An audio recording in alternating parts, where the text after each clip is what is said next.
All right, I've had a lot of you guys working on during lessons the goo goo technique where you're really lightening your vocal cords and just using the absolute edge of your vocal cords to make a nice airtight seal.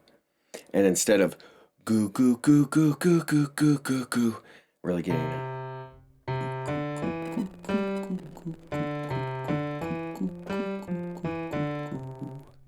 Now, the important parts of this are to really lighten your vocal cords as much as possible. We're going to use a really low mass, and we're going to kind of hold our breath back.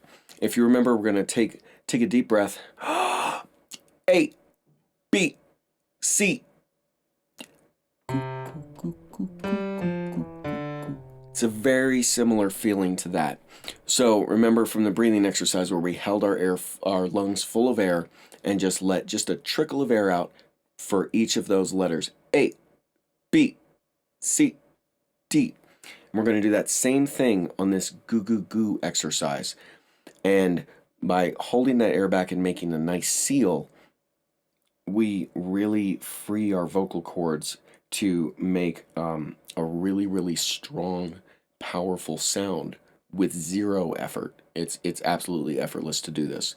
So I'm going to show you a couple quick little runs, and then we're actually going to do the exercise together. I'll do one for the guys and one for the females. All right, here we go. So it's going to go.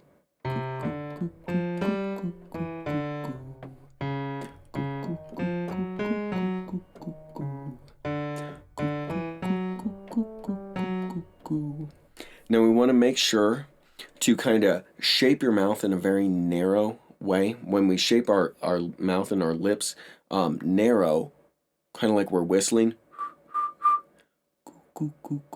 what'll happen is our throat will actually follow suit with what our mouth is shaped like.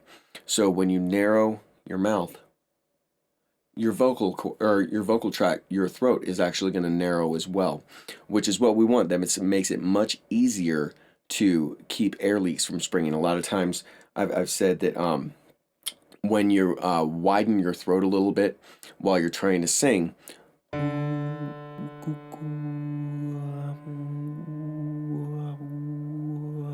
what'll happen is you'll kind of spring an air leak.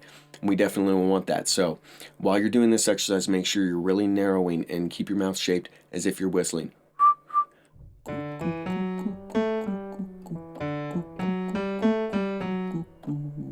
As gentle as you possibly can. All right, let's do the exercise.